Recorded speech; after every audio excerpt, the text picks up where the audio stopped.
کہا جاتا ہے جس ملک اور معاشرے میں سیرگاہیں آباد ہوں اس ملک میں اس معاشرے میں وہاں کے رہنے والے لوگوں میں بیماریاں بہت کم ہوتی ہیں، ہاسپٹل اس معاشرے کے بے آباد ہو جاتے ہیں۔ یقیناً اس میں کوئی شک والی بات نہیں۔ جس قوم میں سیر کا رجحان ہو، ورزش کا رجحان ہو، اپنی صحت کا خیال ہو، اس معاشرے میں لوگ صحت مند رہتے ہیں، تندرست رہتے ہیں، ہاسپٹل میں رش نہیں ہوتا، ہاسپٹل واقعی بے آباد ہو جاتے ہیں۔ وہاں پہ ساری رونقیں سیرگاہوں میں ہوتی ہیں یا سڑکوں پہ۔ لاہور میں بڑی بڑی اور چھوٹی چھوٹی سیرگاہیں ہیں، چھوٹے چھوٹے پوائنٹ ہیں، وہاں پہ لوگ جا کے خود کو صحت مند رکھتے ہیں۔ تو ہمارے گھر کے قریب حافظ سعید کی مسجد ہے، اس کے سامنے ایک چھوٹی سی گراؤنڈ ہے، وہاں بھی لوگ بڑی تعداد میں واک کے لیے صبح و شام بلکہ رات گئے تک آتے رہتے ہیں۔ لیکن اس سیرگاہ میں چھوٹی سی سیرگاہ ہے جس کو ڈونگی گراؤنڈ بھی کہتے ہیں، وہاں پہ میں آج صبح گیا تو وہاں حالت یہ تھی کہ چند دن کی بارشوں سے پورے کا پورا گراؤنڈ ڈوبا ہوا تھا۔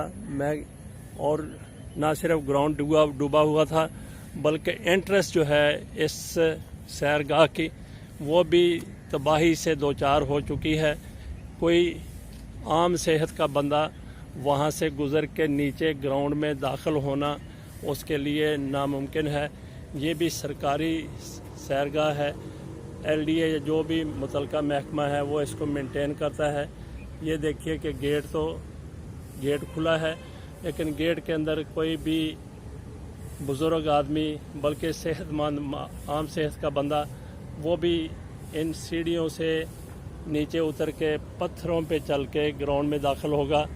گراؤنڈ میں تو میں داخل ہو گیا اور اس کے بعد بالکل کوئی ٹریک کے اوپر چلنا ناممکن ہے۔ تو میں نے کہا مجھے ایک طرف کوئی تھوڑا سا صاف ٹریک نظر آیا، میں نے وہاں پہ چلنے کی کوشش کی تو وہ 100 میٹر سے زیادہ نہیں تھا اور اس میں بھی دلدل بنی ہوئی تھی۔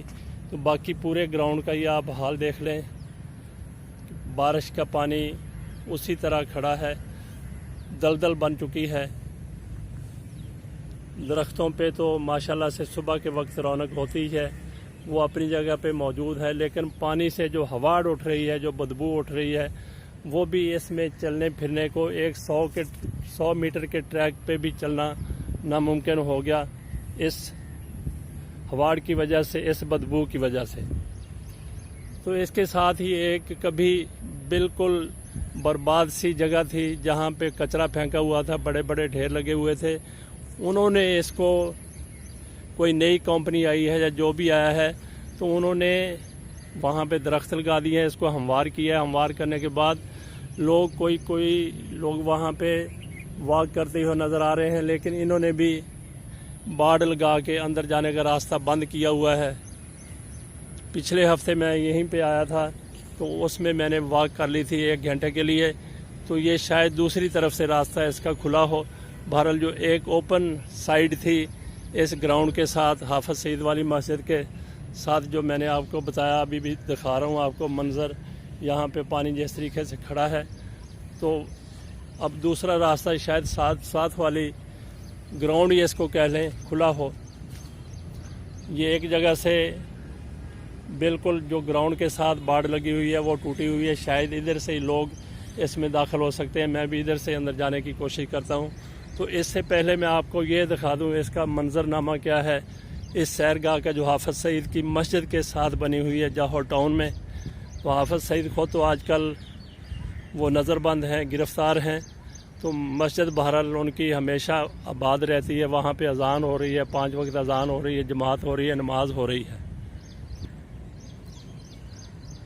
حکومتیں کیا، متعلقہ محکمے عوام کی صحت کا کس قدر خیال کرتے ہیں، اپنی ذمہ داری کس طریقے سے وہ نبھاتے ہیں، اس کا اندازہ آپ یہیں سے لگا لیں۔ ایک سیرگاہ کو کس برے طریقے سے نظر انداز کیا گیا ہے، حالانکہ اس کے اوپر کوئی پیسہ نہیں لگنا، کوئی دھیلا نہیں لگنا، کوئی خرچ نہیں آنا، کوئی محنت نہیں کرنا پڑنی، زیادہ محنت نہیں کرنا پڑنی۔ ملازمین یہاں پہ ہیں، بڑے بڑے افسر گھر بیٹھے ہوئے ہوں گے اور ان کے جو ملازمین ہیں انہوں نے بھی زحمت گوارا نہیں کی کہ یہاں پہ آ کے کچھ اس کو اس قابل بنایا جا سکے، اس کا تھوڑا بہت ٹریک ہی درست کر دیا جائے۔ تو یہاں میں آپ کو یہ بھی بتا دوں کہ اس سیرگاہ میں صبح کے وقت خواتین زیادہ آتی ہیں، وہ ایک تو سیر کرتی ہیں، کچھ چند ایک جگہ پہ بیٹھ کے گروہ در گروہ بیٹھ کے آپس میں گپے شپے ملگا کے چلی جاتی ہیں۔ کہیں کہیں گھاس سر اٹھائے ہوئے ہے پانی کے اندر سے، اور یہ وہ جگہ آ گئی یہاں پہ بالکل پانی ایک تالاب کی صورت میں نظر آتا ہے، گراؤنڈ ایک جھیل بنا ہوا دکھائی دیتا ہے۔ تو یہ دلدلی راستہ آ گیا جو میں آپ کو دکھا رہا ہوں۔ اس راستے پہ چلتے چلتے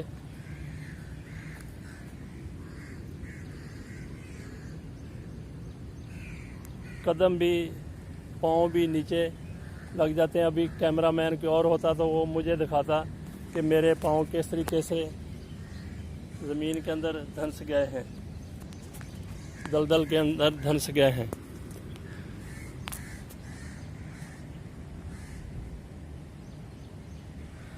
ہو سکتا ہے کہ اس ویڈیو کی کوالٹی اتنی بہتر نہ ہو، لیکن یہ عام لوگوں تک، آپ لوگوں تک پہنچانے کے لیے کہ ہمارے ارباب اختیار جو بڑی بڑی تنخواہیں لیتے ہیں، بڑی تنخواہیں نہ بھی لیتے ہیں، چھوٹی تنخواہ لینے والے، وہ بھی اپنے تنخواہ کو، اپنی کمائی کو حلال کرنے میں کتنے ذمہ داری کا مظاہرہ کر رہے ہیں، یہ دکھانا مقصود تھا آپ کو۔